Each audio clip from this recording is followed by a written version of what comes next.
Welcome, everyone, to the New York City Workforce Drop. My name is Greg Morris. I am the CEO of the New York City Employment and Training Coalition. We host this podcast from this amazing Manhattan neighborhood network space on West 38th. Shout out to the M&N crew for making this possible for us.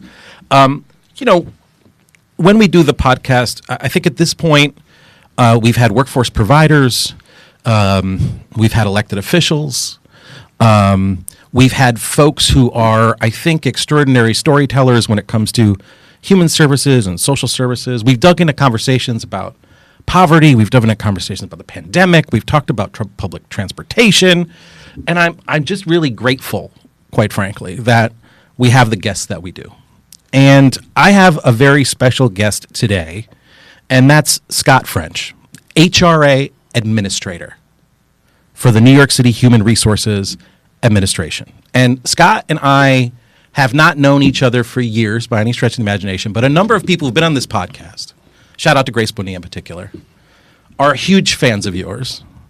And I very quickly over this last year have gotten to know you and the way in which you have served our city, are serving our city in the role that you have. And in light of all of what's happening on a federal level, in light of all the challenges that exist right now as we go through transition, we have to rely on dedicated, passionate, skillful public servants. And Scott, I put you in that category. And I will say this too.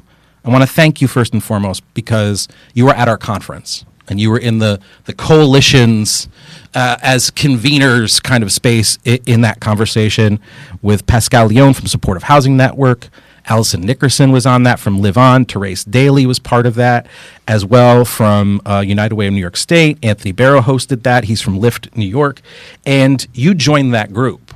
And I appreciated, for those of you who were in the room, I appreciated how that group talked about how it is that we come together in support of New Yorkers. And I think you had a very particular role in that space to be able to say two things. One was along the lines of how it is that agencies have to respond to really hard things in New York City, and nothing is as easy as you wish it was, right? Number one. And number two, for anybody who's listening now, this idea that we really are in this together. And in saying that, your interest and desire to hear from the advocacy space, your focus on workforce development and employment opportunities, and certainly how it is that our city is going to respond to reductions in SNAP benefits, Medicaid, changes to the Medicaid system, and how that's going to impact New Yorkers, there's no one we can rely on more than you to help set the course and how we all come together to address that. So that's kind of my opening statement here, to welcome you, Scott, and to let our listeners know you might not know Scott, but you really should. Scott French, welcome to the podcast. Thank you so much. Thank you for having me. I feel like I have a lot to live up to. Listen, and no pressure, no pressure from here. So let's get down to the real focus, though. Scott, is it true you have an MFA in theater? That is true, from Columbia University.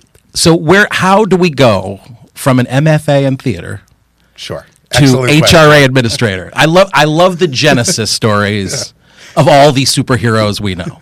Yeah, so it's a very circuitous route. Uh-huh. It started with me being interested in political science and government. Uh-huh. And when I went to college in Washington, D.C., the place to go where you want to be in political science. I was in a program called Politics and Values, and within 3 months, I said, I never want to do this again. I want to do theater. I want to look at study English, and so that's what I did. Wow. I was like, this is not for me, and so I had a whole career in film and theater. I worked in Los Angeles. I then worked in New York City. I got my master's at Columbia. Was working in nonprofit theater. I worked for Second Stage and then the McCarter Theater in Princeton. Nice. And then I would say like early mid-30s, right? I started to be like, I think I need more. I don't know what the more was, but I knew like I need more. I feel like I need to be doing something that is giving back into the world in which I live. more than this is, right? I love this, but it's not fulfilling me in the same way.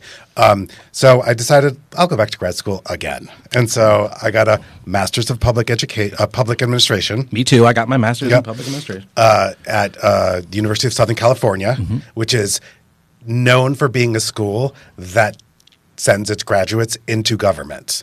And when I was there, I was like, no government for me. Yeah. I'm nonprofit only.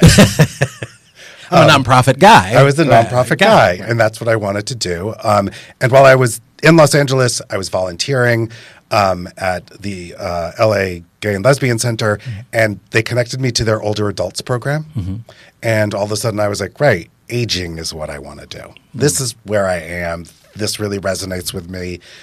Working with LGBTQI older adults speaks to the really giving back, to the community, to people who came before me. And so when I graduated, I hightailed it back to New York City, and I worked for an organization called SAGE. Shout out to SAGE, which is the amazing. Fantastic, incredible organization that is SAGE. And it was a great experience for me because I came to SAGE at a time when it was in a really large space of growth.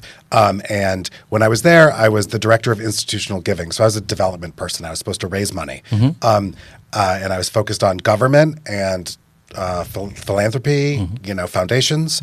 And I got the opportunity there because SAGE was growing so much that it wasn't just like a development job where I just wrote grant proposals and then grant reports, but we were developing programs all of the time. So I was able to really be involved in how do you develop a program that meets a specific need, right? But how do you connect that to sort of larger systemic issues that stakeholders are looking at?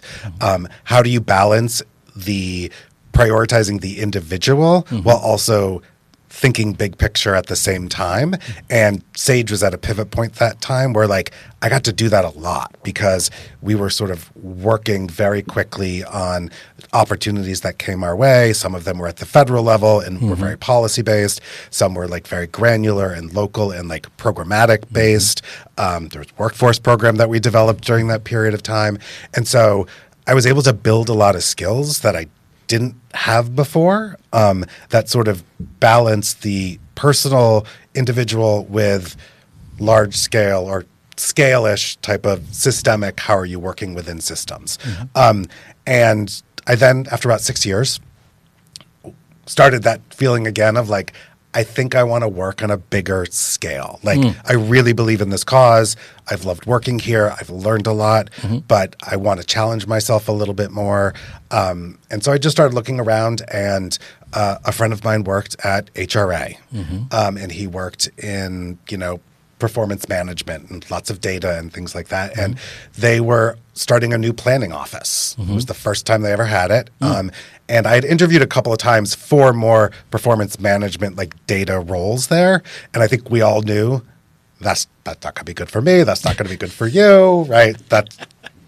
There's something else maybe. And luckily, his boss remembered me and said hey, actually, this is the type of thing he wants to do and would be really helpful. So I finally was lured into government. And that was about 11 years ago. And I came in again at a pivot point when during the first, term of the de Blasio administration, and Commissioner Banks was at HRA, and he was doing a lot of changes and looking at a lot of things. And so it was, again, a unique opportunity for me to bring the skills I had learned at SAGE, shift them to a much larger scale, right? We went from serving tens of thousands to all of a sudden them being you're planning a program for 1.8 million people, which causes you to stretch really quickly and, but still try to balance the at the root of it, this is always about people. It's just about a lot more people. And so I got the opportunity when I was there as well. The first thing I worked on was the re-envisioning of HRA's workforce programs, from back to work to career pathways. And so I worked on that. That was my first big project where I learned all about workforce development. And that sort of became my pathway to, continuing to evolve at HRA. From there, I ended up becoming the commissioner's chief of staff for 4.5 years, helping guide the agency through COVID, right? Learning things I never thought I would learn, like how to return 8,000 people back to, 50 offices safely. But I think all of these things builded up a skill set for me that, like, I didn't think of it. My goal was not to become the HRA administrator. That wasn't really I didn't think that was a pathway for me. I thought that was a pathway for like other folks who had been at the agency much longer than I had been and maybe had more direct benefits experience than I did. But along the way, I'd sort of gathered all of these skills that I think gave me a really good toolbox to understand I don't actually need to be the content expert on a specific unique thing, right? The skill I bring to it is I'm able to see the larger picture and how does this fit within everything. And so when the opportunity came to, put my hat in the ring for the position, at first I was like, oh no, I don't think that's something that would work out. But I got that little voice in my head where I was like, but God, that would really be interesting. And you actually do have a lot of ideas as to what you think is sort of like a next evolution for HRA and how can we start to connect all of these programs together, right? It's more than 14 large-scale benefits and service programs. It's serving more than 3 million people a year. That's more than a third of New Yorkers. And how can we weave those programs together a little bit more seamlessly, right? Very rarely does someone come to DSS HRA with a single issue or need one thing. They need many things. Yeah, and tell me about that. So, and I want to take some time to talk through sort of piece by piece a little bit about what you learned and how you learned it and how you got to apply things. And I think some of what you're talking about resonates with our audience because how often is it that you have all of the clarity as to what a role is. No, actually, there's bits and pieces, and then you figure that part out. And then you go, I can use that to figure this out. And presumably you've got a community of folks around you who can support that particular effort. HRA's work, it's massive. 3 million people are within your scope of service. Yeah. And when we talk about the primary purpose of HRA, how do you talk about it? HRA is meant to, its purpose is to primarily serve low-income New Yorkers in a variety of ways that help household stability and sustainability and ultimately sort of progression into the lives that they want to be living, however that may be, right? And so for some folks, that is, they need benefits assistance, right? So they need to access SNAP, cash assistance, Medicaid, right, for them and their families. And hopefully those are pathways by which we can connect them to other programs such as workforce development or other things where they can sort of outline what is it they want to see for their lives, what is the future they see, and then we can help them. We try to help them, and hopefully at some point folks have pivoted into, a situation where they don't need those benefits, or maybe they don't need all of those benefits, right? To live and thrive in New York City. Other benefits folks need, have different sort of needs with them, right? We have domestic violence services, which include both shelters as well as non-residential programs, right? And there are programs that aren't necessarily income-based. Some of them are, some of them are not. But they're really meant to sort of cover a wide cross-section of needs individuals may be, access points people may need to live and thrive in New York City, right? Help them reach a place where there's an affordability that they have, and sometimes they need benefits for that, or maybe there's just a little assistance that they need, or maybe there's someone who truly doesn't have any connections to anyone, and they need us to step in with Adult Protective Services because they need someone to act on their behalf. So it really runs the gamut, but it's really meant to be the safety net for individuals who, if not for these services, their experiences in their lives would be very, very challenging. difficult to maneuver. Yeah. And so that's where we step in, though we also don't do it remotely alone. And I sort of need to, be clear of that, of like all of our services are also very much enhanced by the CBO network out there. Many CBOs facilitate our programs, right? So it's a continuum, and the safety net is a continuum, right? HRA is huge, but it is not like a monolith. It doesn't operate unto itself. And I'm very sort of cognizant of that in all the ways in which we think about like the work we do and the different people who are essential to that work and supporting New Yorkers. That's right. And we recognize, by the way, that the passion and focus and dedication it takes to support individuals as they find pathways to security and on a pathway to thrive, the tirelessness, the dedication that exists to be able to do that. And also, you and I recognize the compensation that's important with that too, because there's a critical need to make sure that folks who are in the human services space are compensated in such a way that they are not also the ones who are in need of the specific services that should be the goal. What I think is really interesting, and I was poking around the MMR, if folks know, the Mayor's Management Report, and I was just poking around, and I was less worried about numbers. I was thinking about how it is you articulate your goals. And there are services and goals. And I think it's important to hear this because I don't know how many people understand what HRA's work is. I think there may be some orientation that we have as people, New Yorkers, someone who needs benefits. Who are they? What do they look like? I just want to be clear, or how it is that that there are people who think, well, people who are on benefits are gaming the system in some ways. I just want to note for everybody listening, because I was checking out the MMR just because I was curious. The service portfolio is about improving access to assistance that provides economic stability to support basic needs. And it's very specific here, basic needs of eligible children and adults. And I think there's something particularly important right now saying you serve 3 million people, a significant percentage of those are children. Yes. The other pieces of this sort of portfolio, this increasing financial independence and upward mobility, very strategic language, increase financial independence, upward mobility out of poverty through employment, education, skills enhancement, job search, job placement, wellness services. Love it, the weaving into the wellness services, by the way. So again here, just looking at that, it's about how do I get you to a place that's better than you are? How is it that we then work towards independence? How then is it that we think about mobility, which I think is extraordinarily important? And then the third sort of service piece is about reducing homelessness among children and adults. Again, homelessness related to children and adults, which we want to highlight. And then last but not least, the service piece is about providing support services to eligible, vulnerable, or frail children and adults, and for children and adults with disabilities.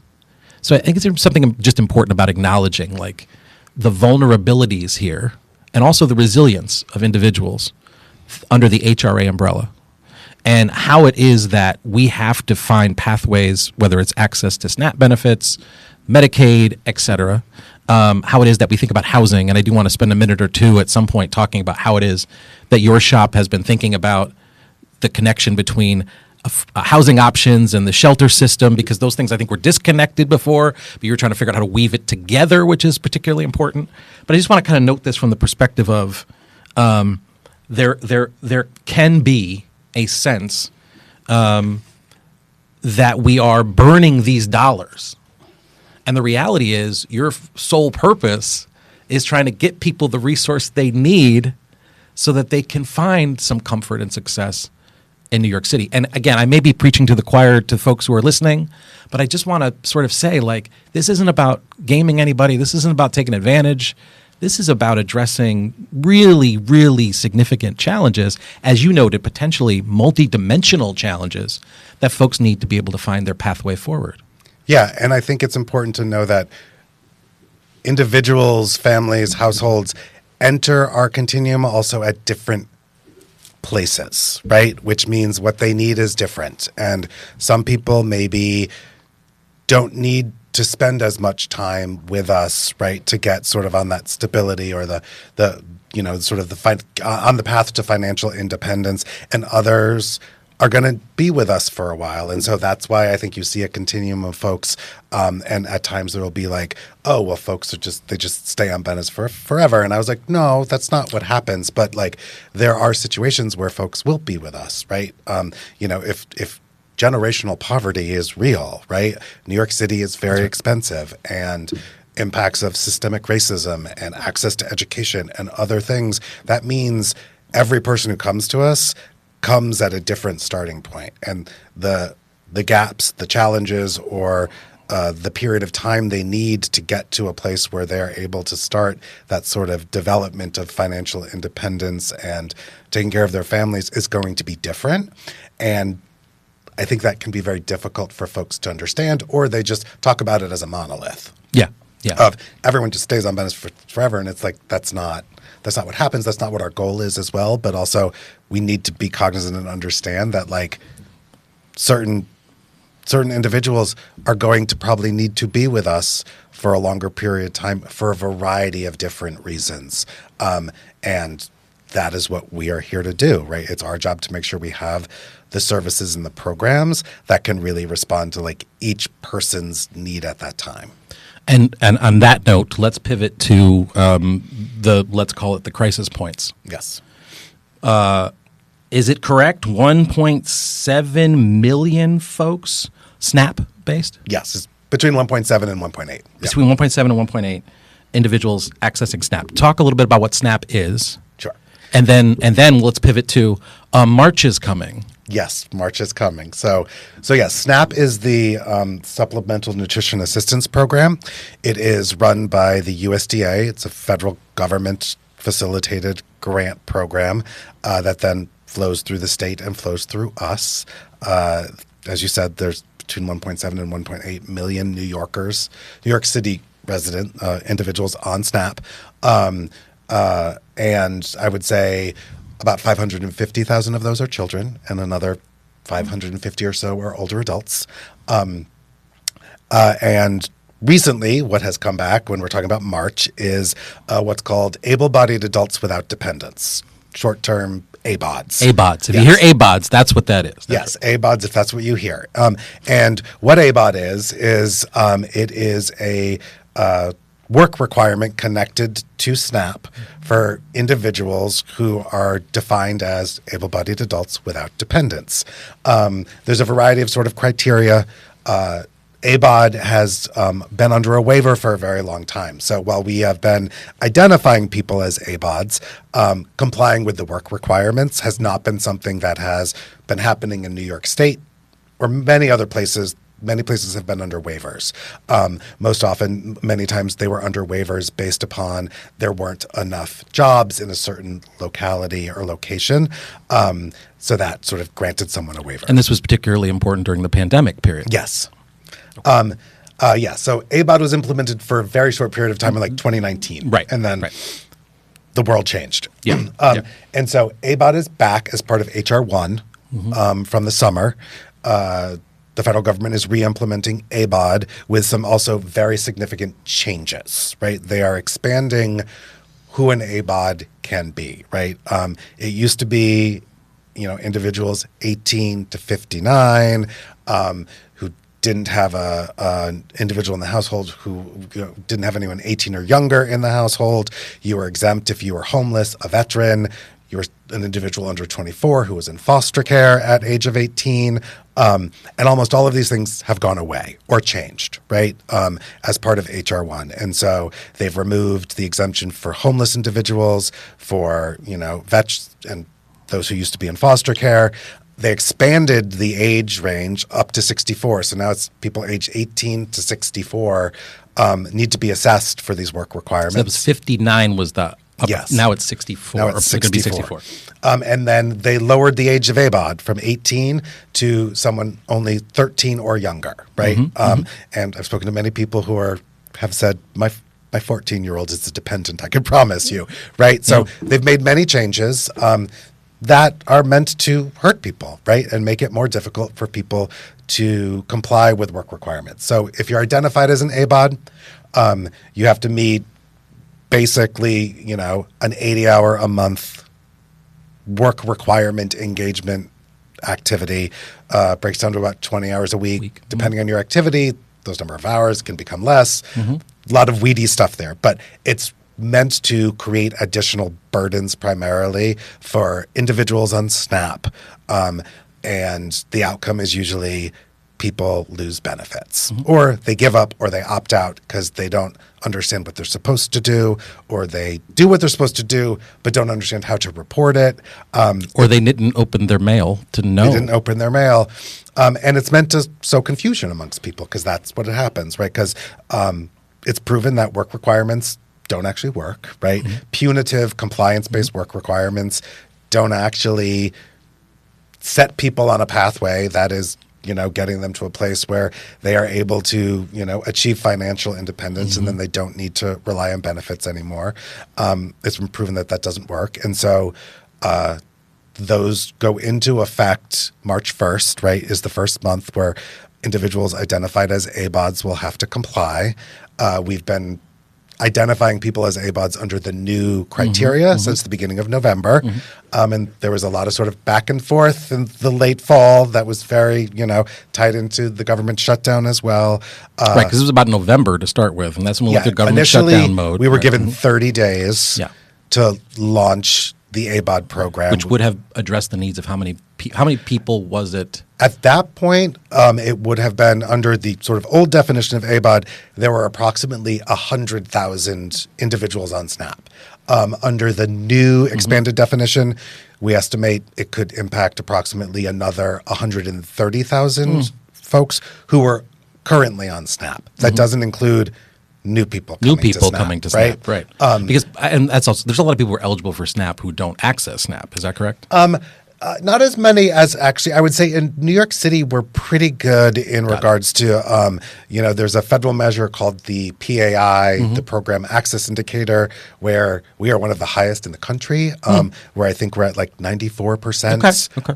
But there's still a good portion of people who are not on SNAP, right?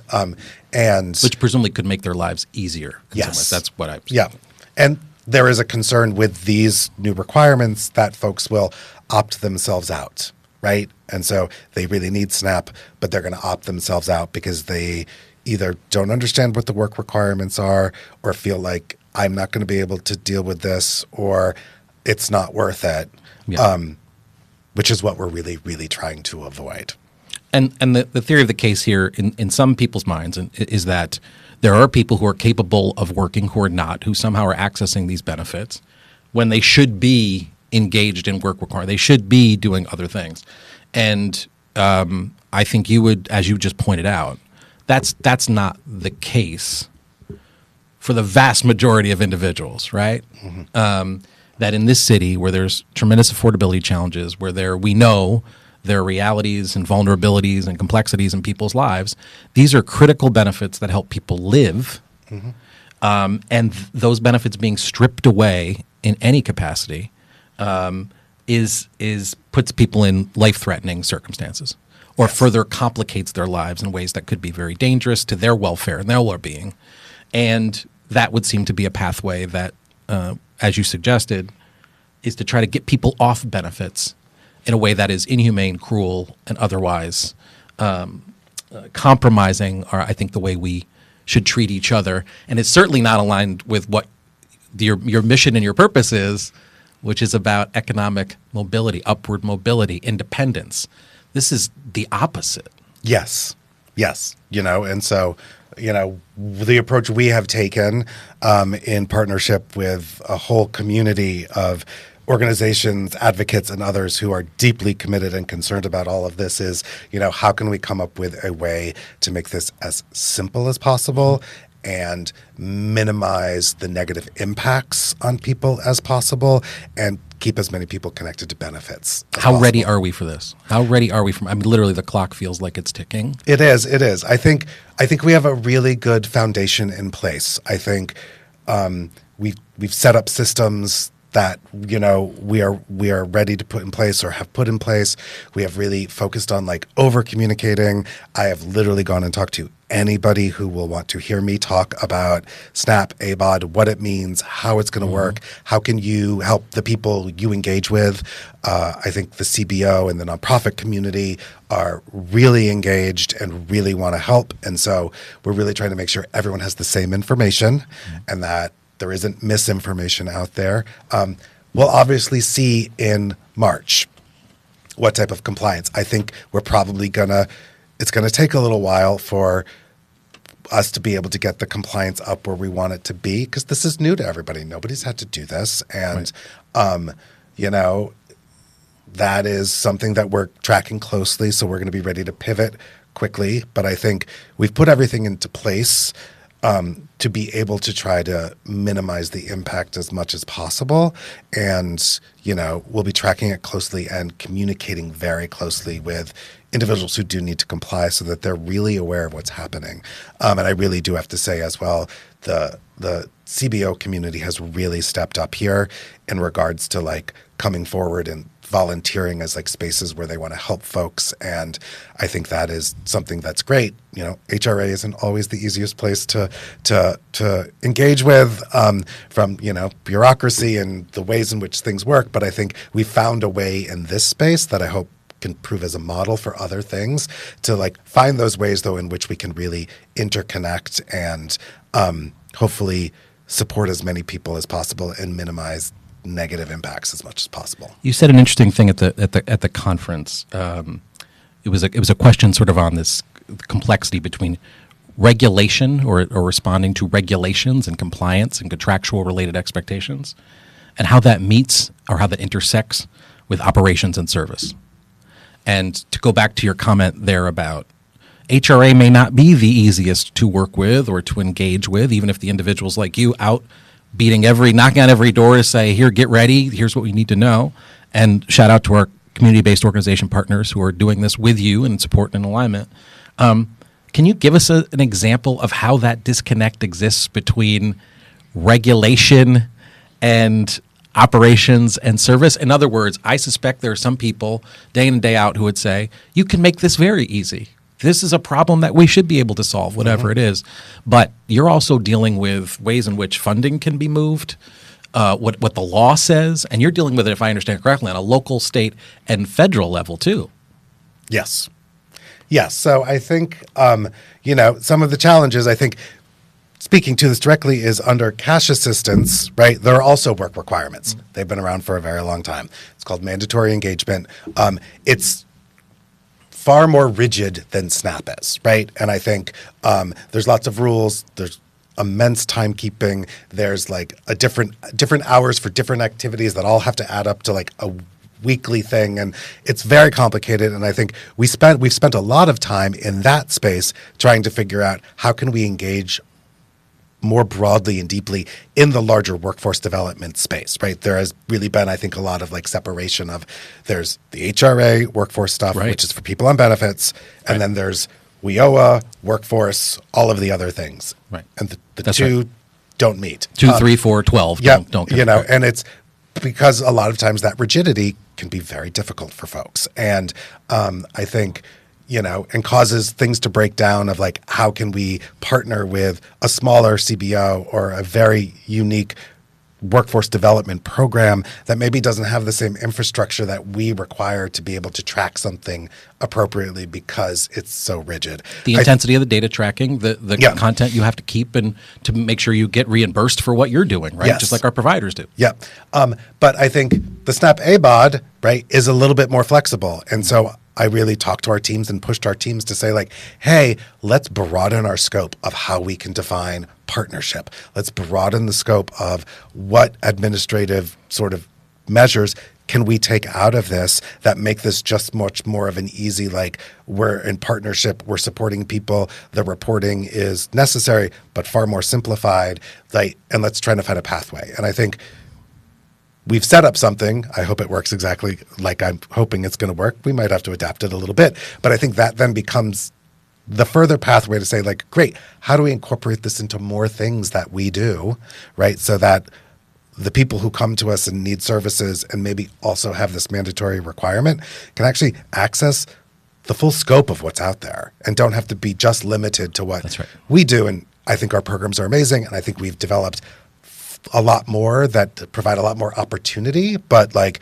as a city, we should be able to connect people throughout the systems. And like our job at HRA and our part in that is like, how do we create easier pathways so that folks can participate and also have their requirements noted so that they can remain on their benefits in the way that they need to. So that's just one thing that I think has been a constant barrier for folks, but I'm hoping this is a pathway forward for us to start to think a little bit more creatively and come up with solutions that work for everybody. Does that bring you all the way back to the beginning of the politics and values conversation? It does, actually. I mean, I never thought I would be here, and I can promise you the people I was in that program with, because periodically we will gather together since COVID on like, let's catch up. And they were like, wait, what do you do now? And I'm like, I know you didn't see it coming. But it happened. It happened. And it happened the way I think it was supposed to. I'm glad to hear that. You said at the conference, the purpose of HRA, the purpose of the work is to keep the safety net going. How do you feel about the safety net right now? Nervous, right? I think there is the federal government very clearly is coming for the safety net for a variety of reasons. And so nervous, but also we are prepared. Human service providers are beyond resilient, right? And it really is, though, about also making sure everyone comes to the table and like, what are the creative ways we can continue to support and provide people, right? And they'll keep coming for it, and we'll keep finding out ways to go about it. But nervous in regards to, I think, the way people who rely on the safety net experience what's sort of happening and feeling very much as if they are definitely like being targeted and being very fearful. And so, trying to make sure that we can mitigate that, because anybody who needs help should reach out for help. And I think there's a real chilling effect that potentially is going on that just makes us nervous that, I don't want people to opt out because they just think that is the easier way to go about it when they really need access to these services. Otherwise, as you said before, the outcomes are dire for children, families, individuals, older people, when they really rely on these benefits to live. Opting out because it's easier, opting out because you're scared, opting out because if you think you pursue something, you or your family is going to be in danger in some particular way, or feeling some sense of, if I put myself out there, there may be a consequence, are all things that we as New Yorkers have to think about, because we live in a big city with lots of moving parts. And the reality is, when more New Yorkers do better, New York does better. I want to wrap us up on a because I want to come back with you and just talk about We just need to do a Medicaid-focused conversation. And there's some other folks who we can bring into that conversation. I would also like to talk to you about what it was like to go through the pandemic from where you were. You already highlighted this idea of having bring people back to their offices. And I think the pandemic has been a constant thread throughout all the conversations. I think mainly because we're talking to people who are in the business of working with people, and we think back to that moment and how it changed us, how it pushed us, and how it challenged us, and in some ways how we found gifts from those particular moments, and in some cases the most tragic moments.